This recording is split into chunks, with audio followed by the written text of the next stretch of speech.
Hello all of you, my name is Anupriya and I welcome you all on AP education. मैं आपको AP education पर NCERT class 7 पढ़ा रही हूँ, जिसके चलते हम आज पढ़ेंगे chapter number 7 of class 7th, transportation in animals and plants. लेकिन उससे पहले अगर आपने चैनल को सब्सक्राइब नहीं किया है तो प्लीज सब्सक्राइब करें और हर क्लास के नोटिफिकेशन के लिए बेल आइकन को प्रेस करें। So let's start today's class. Transportation system in animals and plants. We know that all living organisms like plant and animal need food, oxygen and water so that they can survive. हम जानते हैं कि सभी living organisms, चाहे वो plant हैं चाहे से एनिमल्स हैं, उनको क्या चाहिए? उनको फूड चाहिए, वाटर चाहिए और ऑक्सीजन चाहिए सर्वाइव करने के लिए। These elements need to be delivered to their body parts so that they can function. ये सारे के सारे elements that is food, oxygen and water वो डिलीवर होने चाहिए उनके सभी बॉडी पार्ट्स को, तभी क्या कर पाएंगे? वो फंक्शन कर पाएंगे सभी body parts. Hence all living organism need a transport system in their bodies. इसलिए सारे के सारे लिविंग ऑर्गेनिजम्स को अपनी बॉडी के अंदर एक ट्रांसपोर्ट सिस्टम चाहिए, ऐसा ट्रांसपोर्ट सिस्टम जो कि सभी बॉडी पार्ट्स को न्यूट्रिएंट्स सप्लाई कर सके। ह्यूमन सर्कुलेटरी सिस्टम, ह्यूमंस के अंदर वो क्या है? सर्कुलेटरी सिस्टम है जो कि क्या करता है? ट्रांसपोर्ट का काम करता है। ट्रांसपोर्टेशन सिस्टम ह्यूमंस के अंदर सर्कुलेटरी सिस्टम है। The circulatory system is a transport system of human body which consist of a network that supply food, water, oxygen and other substances through out the body. जो humans के अंदर circulatory system है वो क्या है? एक network का बना हुआ है, एक नेटवर्क है। नेटवर्क किसका है?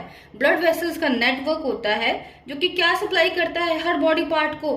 फूड, वाटर, ऑक्सीजन और दूसरे जो भी एसेंशियल जो सब्सटेंसेस होते हैं वो सभी बॉडी पार्ट्स को ट्रांसपोर्ट करता है human circulatory system.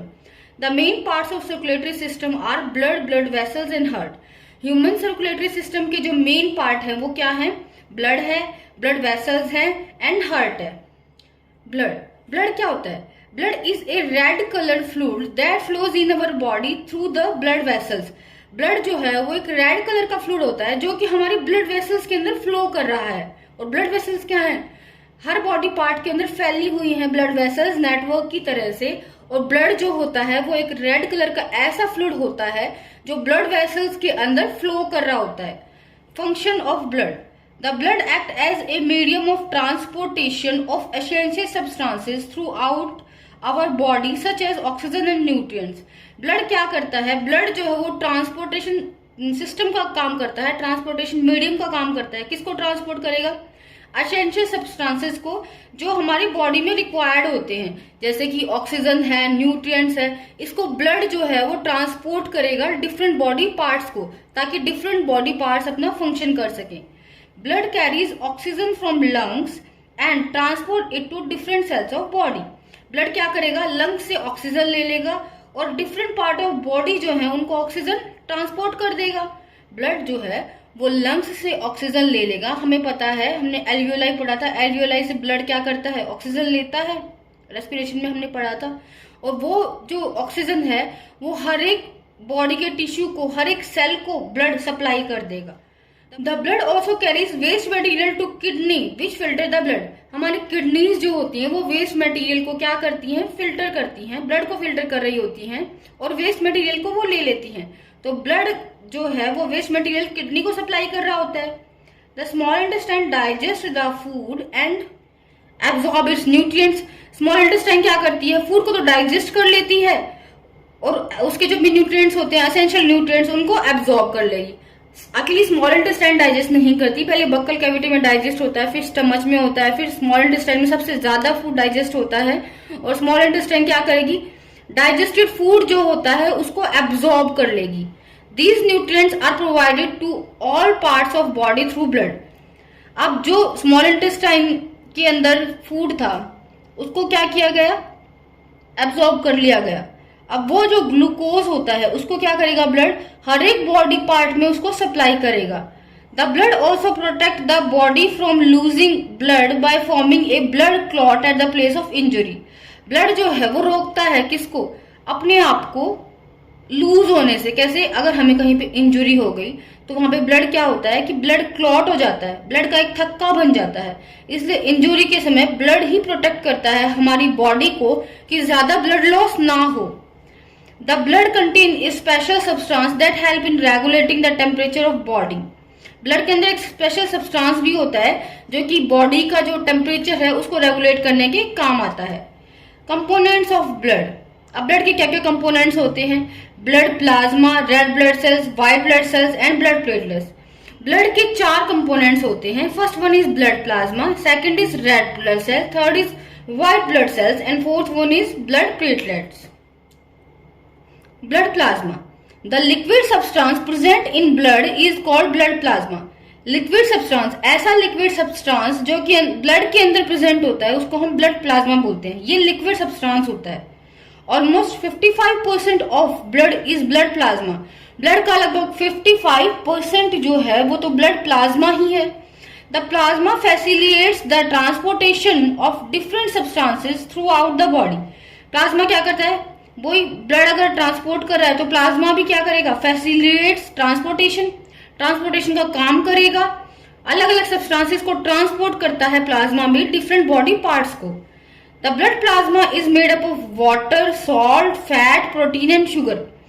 Blood plasma जो है वो वाटर, फैट, सॉल्ट, प्रोटीन और शुगर का बना होता है। सेकंड कंपोनेंट क्या है ब्लड का? That is red blood sales. दूसरा कंपोनेंट ब्लड का होता है वो रेड ब्लड सेल्स होता है। इसको हम आरबीसीज भी बोलते हैं। RBCs, they are present in ample amount in blood. ये ब्लड के अंदर बहुत एम्पल अमाउंट में प्रेजेंट होती है, बहुत ज्यादा प्रेजेंट होती है। That is 40 to 45% of RBCs present in blood. They are red in colour because they contain a special pigment called haemoglobin. RBC जो होती है हमारी वो रेड कलर की होती है क्योंकि इनके अंदर एक स्पेशल पिगमेंट होता है जिसको हम हीमोग्लोबिन बोलते हैं। रेड कलर का पिगमेंट होता है वो आरबीसी के अंदर प्रेजेंट होता है, इसलिए आरबीसी जो होती है वो रेड कलर की होती है क्योंकि उसके अंदर क्या प्रेजेंट है? हीमोग्लोबिन प्रेजेंट होता है। The oxygen we take in bind itself with the haemoglobin and hence reaches every cell of body through the blood. जो ऑक्सीजन जो होता है वो क्या करता है? बाइंड कर लेगा हीमोग्लोबिन के साथ में, बाइंड कर लेता है और हर एक बॉडी पार्ट्स को फिर क्या होता है? हीमोग्लोबिन के साथ बाइंड करके ऑक्सीजन पहुंच जाता है क्योंकि oxygen bind with haemoglobin. Third one component of blood is white blood cells. तीसरा कंपोनेंट जो है ब्लड का वो है white blood cells. They are present in fewer amount, almost 1%। White blood cells जो होती है वो थोड़ी मात्रा में प्रेजेंट होती है, लगभग ब्लड का 1% जो होता है वो व्हाइट ब्लड सेल्स होती है। But they perform a vital function in body. लेकिन व्हाइट ब्लड सेल्स बहुत ही इंपॉर्टेंट फंक्शन जो है हमारी बॉडी के अंदर वो परफॉर्म करती हैं। The cell fight against the germ present in the body. ये व्हाइट ब्लड सेल्स होती है, ये क्या करेंगी? फाइट करेंगी जर्म्स के साथ में, जो हमारी बॉडी में प्रेजेंट होता है उन जर्म्स के साथ व्हाइट ब्लड सेल्स फाइट करती हैं।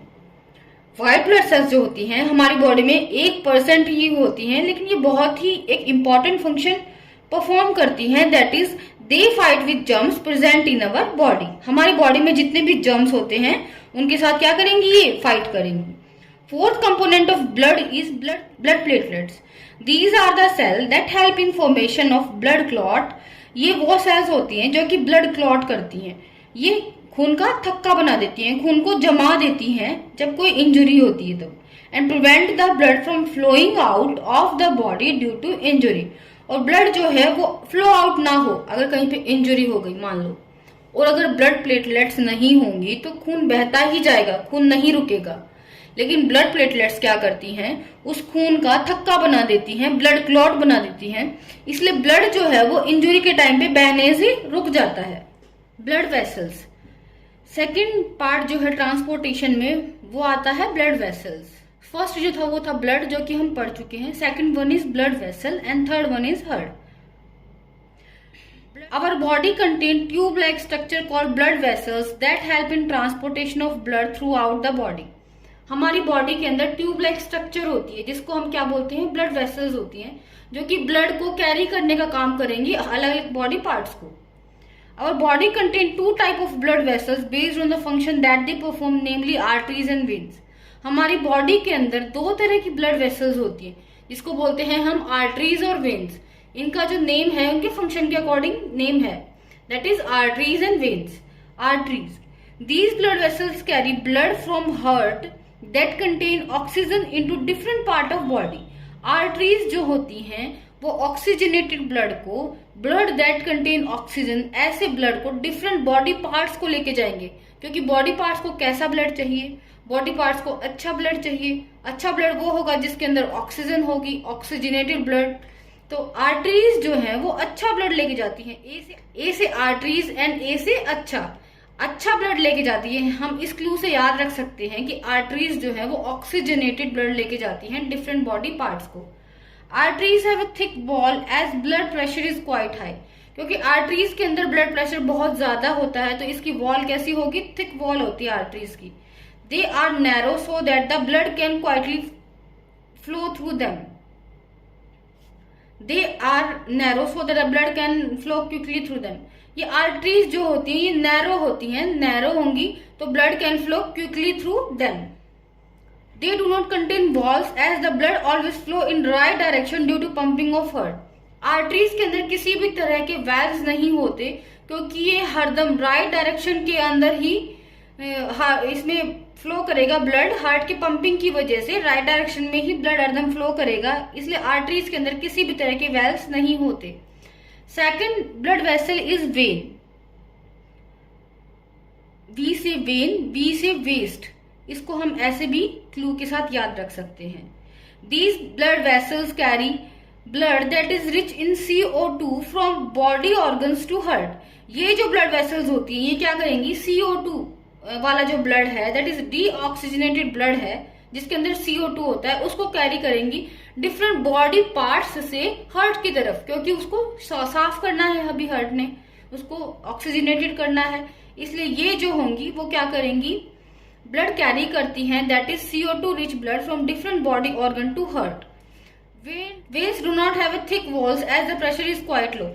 वेन्स की जो वॉल्स होती हैं वो थिक नहीं होती, मोटी नहीं होती उसकी वॉल्स, क्योंकि प्रेशर कम होता है तो obviously they don't have a thick walls. Thick walls नहीं चाहिए क्योंकि प्रेशर क्या है, कम है। They are slightly wider than arteries. ये क्या है, आर्टरीज से वाइडर है, इसीलिए भी यहाँ पे क्या होता है, प्रेशर कम होता है, क्योंकि ये कैसी है, वाइड है, चौड़ी ज्यादा है, इसलिए प्रेशर इसके अंदर कम होगा। They contain walls that prevent blood flowing in opposite direction. इनके अंदर वॉल्स प्रेजेंट होते हैं, वॉल प्रेजेंट होते हैं जो कि क्या करते हैं, ब्लड को अपोजिट डायरेक्शन में फ्लो होने से रोकते हैं। Pulse, we know that the heart pump blood in arteries. हमें पता है हार्ट जो है वो ब्लड पंप करता है किसके अंदर, आर्टरीज के अंदर हार्ट जो है वो ब्लड पंप करेगा। तो this continuous pumping of blood in arteries result in rhythmic throbbing which is called pulse. ये जो कंटिन्यूस ब्लड का फ्लो है, कंटिन्यूस पंपिंग जो है आर्टरीज के अंदर, इसकी वजह से क्या होती है, रिदमिक थ्रॉम्बिंग होती है।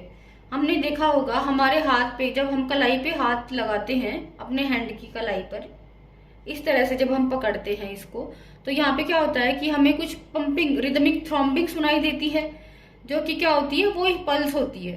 पल्स रेट कितनी होती है, pulse rate is defined as number of pulse beat per minute.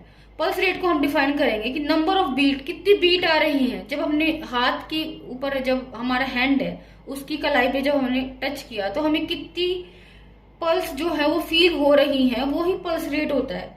Normal pulse rate जो है 1 मिनट में, नॉर्मल पल्स रेट जो है वो 70 to 80 बीट्स पर मिनट है। जो नॉर्मल ह्यूमन बींग्स हैं उनके अंदर पल्स रेट जो है वो 72 से 80 बीट्स पर मिनट होगा। Vessels, pulmonary artery. अभी ब्लड वेसल्स में ही क्या आता है, पल्मोनरी आर्टरी जो है एक दूसरी तरह की आर्टरी है। आर्टरी जो होती है वो ऑक्सीजनेटेड ब्लड कैरी करती है, लेकिन ये जो पल्मोनरी आर्टरी है ये क्या करती है, the pulmonary artery is a special blood vessels that connect the heart to lung. ये हार्ट को लंग्स से जोड़ती है, मतलब हार्ट से ब्लड लेके जाएगी लंग्स को। Hence it is unlike all the arteries, इसलिए ये क्या है, दूसरी आर्टरीज से अलग है। That carry oxygen rich blood.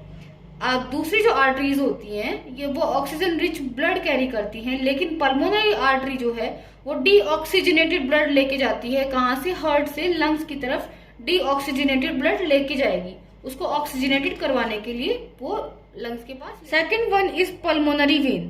Pulmonary vein is the special blood vessels that connect the lung and heart.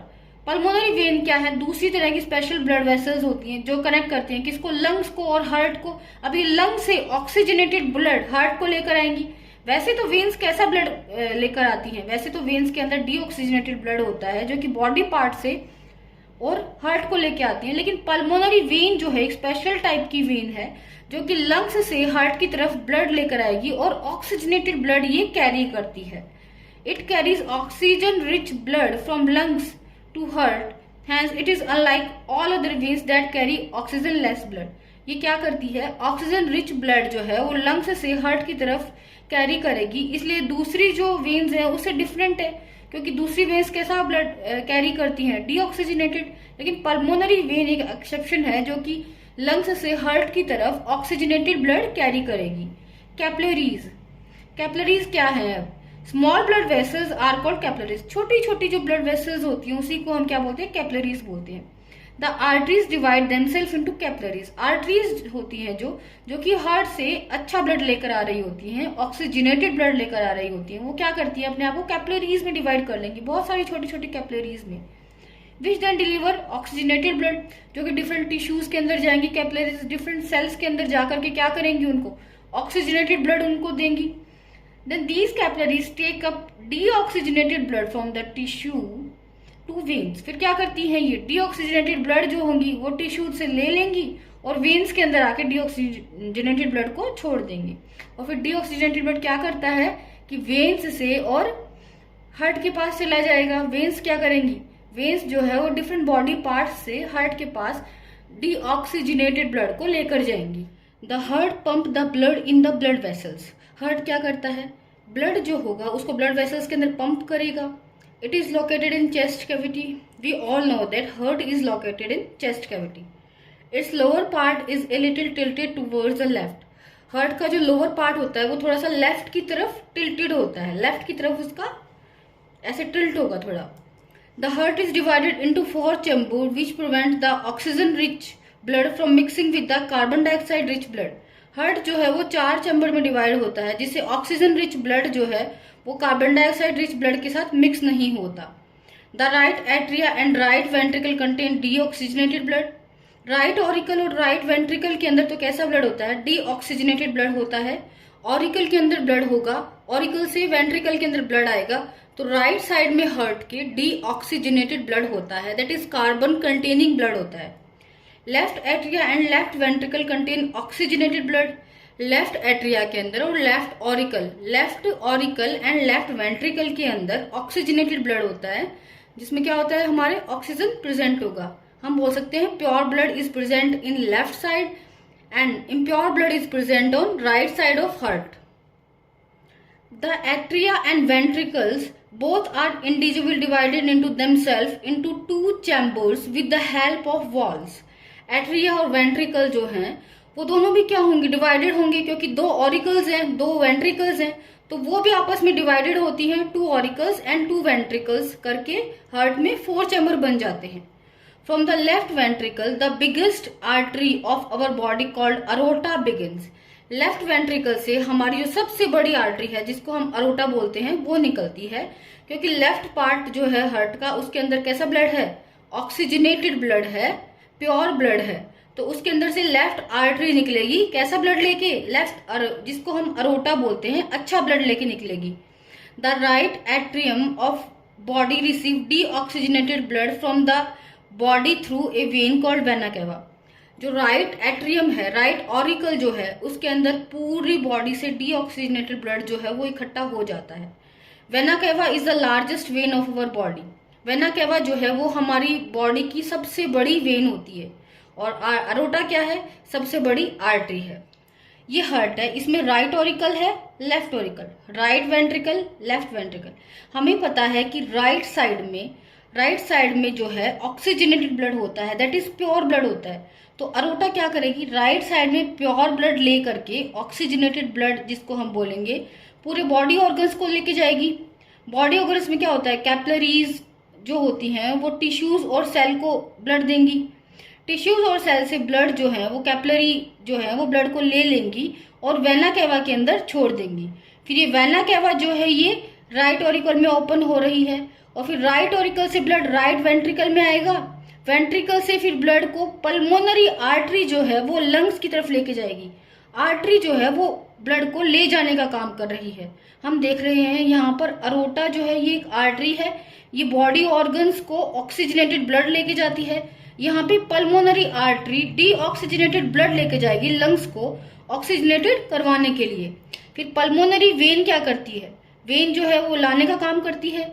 Vena cava है सारे बॉडी ऑर्गन से डीऑक्सीजनेटेड ब्लड को लेकर आएगी, लेकिन पल्मोनरी वेन एक ओनली ऐसी वेन है जो ब्लड लेकर आएगी लंग्स से, लेकिन वो ऑक्सीजनेटेड ब्लड होगा और उसको आकर के लेफ्ट ऑरिकल में छोड़ देती है ब्लड को। इस तरह से पूरा सर्कुलेशन चलता है। Heart beat, the muscle of heart relax and contract continuously as it pump the blood in the arteries. This rhythmic contraction and relaxation of heart is called heart beat. Muscles जो होंगी heart की वो लगातार क्या करेंगी, contract होंगी फिर relax होंगी, फिर कॉन्ट्रैक्ट होंगी फिर रिलैक्स होंगी, और इस तरह से वो आर्टरीज के अंदर क्या करती हैं, ब्लड पंप करती हैं। ये जो रिदमिक कॉन्ट्रैक्शन और रिलैक्सेशन है हार्ट का, एक बार कॉन्ट्रैक्ट हो रहा है एक बार रिलैक्स हो रहा है, इसी को हम हार्ट बीट बोलते हैं। The stethoscope is an instrument that is used to listen the heart beat of a person.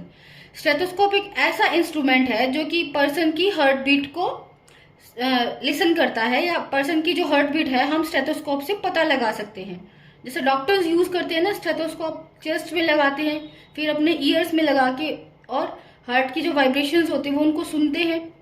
It amplifies the heart beat so that the doctor can monitor it and find out the patient condition. ये क्या करता है stethoscope, एम्प्लीफाइज करता है heart beat को, ताकि doctor जो है वो जो भी पेशेंट है उसकी कंडीशन का पता लगा सके कि हार्ट की उसकी कंडीशन कैसी है। It contain 2 earpiece, A tube that contain them in A chest cavity comprising of A sensitive diaphragm. इसमें क्या होता है, एक तो चेस्ट कैविटी का पीस होता है हमें पता है स्टेथोस्कोप के अंदर, और 2 क्या होते हैं, ईयर पीस होते हैं। तो ये क्वेश्चन पूछा जा सकता है कि डॉक्टर जो है वो किसका यूज करते हैं हार्ट बीट को सुनने के लिए, पर्सन की हार्ट बीट को सुनने के लिए। So that is stethoscope. Do all animal possess circulatory system, क्या सभी एनिमल्स जो है वो सर्कुलेटरी सिस्टम होता है उनके अंदर? No, animals like hydra sponges does not possess a circulatory system. Animals जैसे कि हाइड्रा है, स्पॉन्जेस है, इनके अंदर सर्कुलेटरी सिस्टम नहीं होता। These animals live in water and hence get food and oxygen from the water as it enter their body. ये animals जो होंगे ये कहाँ रहते हैं, ये पानी में रहते हैं। जैसे पानी इनकी बॉडी के अंदर एंटर करेगा तब ये उससे ऑक्सीजन भी ले लेंगे और फूड भी ले लेंगे। As the water come out of their bodies, it take away the carbon dioxide and waste material out of body. जैसे ही पानी बाहर आएगा बॉडी से तो वो कार्बन डाइऑक्साइड को और वेस्ट मटेरियल को बाहर लेकर चला जाएगा। इस तरह से जो लोअर ऑर्गेनिजम्स होते हैं लाइक हाइड्रा एंड स्पॉन्जेस, उनके अंदर सर्कुलेटरी सिस्टम नहीं होता और उनको सर्कुलेटरी सिस्टम की नीड ही नहीं होती, क्योंकि वो डायरेक्ट वाटर के कांटेक्ट में होते हैं। तो वाटर जब डायरेक्ट कांटेक्ट में आएगा तो वो उससे फूड भी ले लेंगे, ऑक्सीजन भी ले लेंगे, और वाटर जब डायरेक्ट कांटेक्ट में आकर के बाहर जाएगा तो वो कार्बन डाइऑक्साइड को भी और जो भी एक्स्ट्रा वेस्ट है उसको रिमूव कर देगा बॉडी से। Excretion in animals, the cell in animal release some waste product as they perform different function. अब सेल जो है वो अलग अलग फंक्शन परफॉर्म कर रही है तो वो कुछ ना कुछ वेस्ट भी रिलीज करेगी। जैसे हम चिप्स खाते हैं तो चिप्स में हमने चिप्स तो खा लिया लेकिन उसका वेफर जो रह गया वो वेस्ट है, तो जैसे रैपर उसका रह गया वो वेस्ट है। इसी तरह से सेल जो है हमारी वो भी कुछ ना कुछ वेस्ट प्रोडक्ट रिलीज करती है। These waste products are toxic and hence they must be removed from the bodies of living organisms. ये जो वेस्ट प्रोडक्ट जो कि सेल रिलीज कर रही है वो कैसे हैं, टॉक्सिक हैं, हमारे लिए हानिकारक हैं, और इनको लिविंग ऑर्गेनिज्म की बॉडी से रिमूव करना तो बहुत जरूरी है। The process of removal of waste product in the cell of living organism is called excretion. वो प्रोसेस जिससे कि हम वेस्ट रिमूव करते हैं सेल से, सेल अपना वेस्ट रिमूव करती है by the process of excretion. तो जो रिमूवल ऑफ वेस्टेज का प्रोसेस होता है उसी को हम एक्सक्रीशन बोलते हैं। The excretory system is a system in living organism that undergo excretion. अब ह्यूमन बींग्स के अंदर क्या होता है कि एक्सक्रीटरी सिस्टम होता है जिसके थ्रू एक्सक्रीशन होगा। उसमें क्या होंगी, 2 किडनीज होंगी, 2 यूरेटर होंगे, एक ब्लेडर है और एक यूरेथ्रा है। The excretory system consist of different organs. Excretory system क्योंकि पूरा एक सिस्टम है तो वो अलग अलग ऑर्गन्स से बना हुआ है, जिसमें क्या आएगा, kidneys, ureter, urinary bladder and urethra. तो एक्सक्रीटरी सिस्टम है, उसके कितने पार्ट हैं, 4 पार्ट्स हैं। Kidneys, there are 2 organ called kidney present in our body. हमारी बॉडी में 2 किडनी प्रेजेंट होती है। The kidney contain blood capillaries that filter out unwanted substance from the body in the form of urine. Kidney के अंदर क्या होती है, blood capillaries होती है जो कि अनवांटेड सब्सटेंस को क्या करेंगी, फिल्टर करेंगी इन the form of urine. Urine जो है वो अनवांटेड सब्सटेंस है और ब्लड आएगा किडनी के पास। किडनी क्या करेंगी, उसमें से फिल्टर करेंगी ब्लड को और उसमें से यूरिन को अलग कर देंगी। यूरिन इज वेस्ट और ब्लड को, जो प्योर ब्लड है, उसको अलग कर देंगी। Urinary bladder, the urine produce by kidney is stored in urinary bladder. अब जो यूरिन किडनी ने प्रोड्यूस किया है वो यूरिनरी ब्लैडर के अंदर क्या हो जाएगा, स्टोर हो जाएगा। अब कौन स्टोर करेगा, ureters. There are 2 tube like structure which connect the kidney and the urinary bladder together. हमने देखा कि यूरेटर जो होती हैं ये किडनीज होती हैं 2, उससे 2 यूरेटर निकलती हैं। तो यूरेटर की सहायता से ही किसके अंदर, यूरिनरी ब्लैडर के अंदर यूरेटर के थ्रू ही यूरिन आएगा। They allow passage of urine from kidney to bladder. इस तरह से यूरेटर जो है वो अलाउ करते हैं कि किडनी से यूरिन जो है वो ब्लैडर के अंदर आ जाए और कनेक्ट करने का काम करते हैं किडनी को और ब्लैडर को ureters. Urethra, there is a muscular tube through which the urine moves out of the body. ये क्या होता है, एक मस्कुलर ट्यूब होता है urethra, from where the urine moves out of the body. Different organism excrete different waste. अब अलग अलग ऑर्गेनिज्म जो है वो अलग अलग वेस्ट को एक्सक्रीट करते हैं। The major excretory product in human is urea. Humans के अंदर जो सबसे एक्सक्रीटरी प्रोडक्ट है, मेजर एक्सक्रीटरी प्रोडक्ट है, अगर हमसे पूछे कोई ह्यूमन बींग्स के अंदर तो हम बोलेंगे कि urea is the major excretory product. The urine consists of toxic waste 2.5%, urea 2.5% and water 95%. Urine के अंदर 2.5% तो क्या होते हैं, अदर वेस्ट होते हैं। 2.5% यूरिया होगा, 95% जो होता है यूरिन के अंदर वो वाटर होता है। The way in which waste chemical are removed from the body of an animal depend upon availability of water. कितना वाटर अवेलेबल है, इस तरह से इस पे डिपेंड करता है कि हम किस तरह से वेस्टेज को रिमूव करते हैं अपनी बॉडी से। जैसे fish and aquatic animal excrete ammonia in water, क्योंकि अमोनिया को ज्यादा पानी की जरूरत होती है रिमूव करने के लिए, और फिश और एक्वेटिक एनिमल्स जो होते हैं वो पानी में ही रहते हैं, तो उनका जो एक्सक्रीटरी प्रोडक्ट है वो अमोनिया होता है, फिशेज का और एक्वेटिक एनिमल्स का। Bird, snake and lizard excrete semi solid white coloured uric acid. अब बर्ड्स हैं, स्नेक्स हैं, लिजार्ड्स हैं, जिनके अंदर क्या होता है, वाटर की कमी होती है, वो सेमी सॉलिड जो होगी यूरिक एसिड उसको एक्सक्रीट करेंगे। How sweat is useful to us. Sweat contain water and some salt and hence in getting rid of toxic waste from the body. Sweat के अंदर क्या होता है, कुछ तो पानी होता है और कुछ वाटर्स होते हैं। इस तरह से स्वेट भी एक तरीका है जिससे हम वेस्ट प्रोडक्ट को अपनी बॉडी से रिमूव करते हैं। और स्वेट क्या करता है, also the sweat evaporates from our skin, it take up our body heat and this makes us feel cool specially during the summer days. अब हमें जैसे स्वेटनिंग हो ही रहती है, पसीना आया रहता है, तो पसीना जैसे हमारी बॉडी से इवेपोरेट होता है, पसीना जब इवेपोरेट होता है तो कुछ हीट भी वो अपने साथ लेके चला जाता है। इस तरह से स्वेट जो है वो हेल्प करता है हमारी कि हम कूल फील करें, हम ठंडा फील करें। हमने एनिमल्स के अंदर ट्रांसपोर्टेशन पढ़ा, अब हम पढ़ेंगे कि प्लांट्स के अंदर ट्रांसपोर्टेशन की प्रोसेस है वो किस तरह से होती है। The roots of plant absorb the essential minerals and water from the soil. Plants के अंदर रूट्स होती हैं, वो क्या करेंगी, रूट्स जो है हमें पता है हम रूट्स के अंदर वाटर डालते हैं तो वाटर को और दूसरे एसेंशियल मिनरल्स को रूट एब्जॉर्ब कर लेंगी। The roots have a hair like structure present on them. Roots के हेयर लाइक स्ट्रक्चर होती है, हमारी जो रूट्स होती हैं इस तरह से रूट्स होंगी, उसके अलग अलग ही हेयर लाइक स्ट्रक्चर होती है। ये क्या करेंगी, वाटर के एब्जॉर्प्शन के लिए सरफेस एरिया को इंक्रीज कर देंगी। These hair increase the surface area of roots and hence allow more amount of absorption. ये जो hairs हैं ये क्या करेंगे, सरफेस एरिया को इंक्रीज कर रहे हैं. Hair increase the surface area of root and hence allow more amount of absorption. ये जो हेयर हैं ये रूट के सरफेस एरिया को इंक्रीज कर देते हैं और प्लांट जो होगा वो ज्यादा वाटर को एब्जॉर्ब कर पाएगा. From the roots the water and mineral are transported to other part of plant through special kind of tissue called vascular tissue. Root से वाटर एंड मिनरल जो होंगे वो दूसरे पार्ट जो होंगे प्लांट के उसको जाएंगे वेस्कुलर टिश्यू की वजह से. या फिर हम बोल सकते हैं क्योंकि प्लांट्स को तो क्या चाहिए होता है, फूड भी चाहिए, फिर वाटर भी चाहिए, उसका ट्रांसपोर्टेशन कौन करेगा. रूट्स ने एब्जॉर्ब कर लिया लेकिन प्लांट के अंदर वेस्कुलर टिश्यू होते हैं वो उसका ट्रांसपोर्टेशन करेंगे. वेस्कुलर टिश्यू कौन से होते हैं प्लांट्स के अंदर, वो होते हैं xylem and phloem. Xylem, it is a vascular tissue that is responsible for transporting nutrients and water in the plant.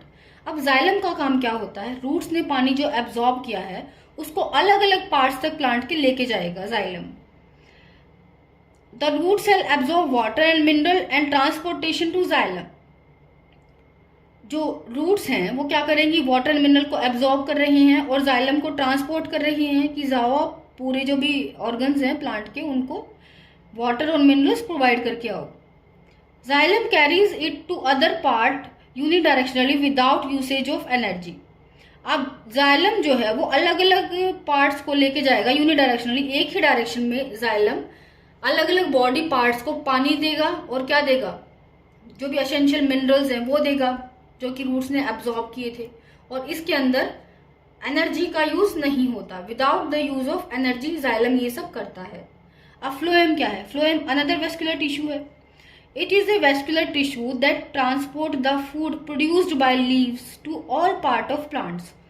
अब लीव्स हमें पता है कि लीव्स के अंदर प्लांट्स जो है अपना फूड मैन्युफैक्चर करते हैं, लेकिन खाली लीव्स को ही तो फूड नहीं चाहिए, सभी बॉडी पार्ट्स को फूड चाहिए. तो फ्लोएम क्या करता है कि फ्लोएम की वजह से जैसे लीव ने फूड मैन्युफैक्चर किया तो फ्लोएम जो है वो ट्रांसपोर्ट करता है food different part of body. This flow is bidirectional. ये जो फ्लो है ये बाई डायरेक्शनल होता है and utilizes energy. This is also known as translocation. इस प्रोसेस के अंदर एनर्जी का यूटिलाइजेशन होगा. जब फूड ट्रांसफर होता है प्लांट के अंदर एक पार्ट से दूसरे पार्ट में, वो फ्लोएम के द्वारा किया जाता है और इसके अंदर यूटिलाइजेशन ऑफ एनर्जी होगा और इसी को हम ट्रांसलोकेशन भी बोलते हैं. So this was all about today's class. I hope आपको अच्छे से क्लास समझ आई होगी. अगर आपको चैप्टर अच्छे से समझ आ गया है तो please like, share and subscribe this channel. Thanks for watching.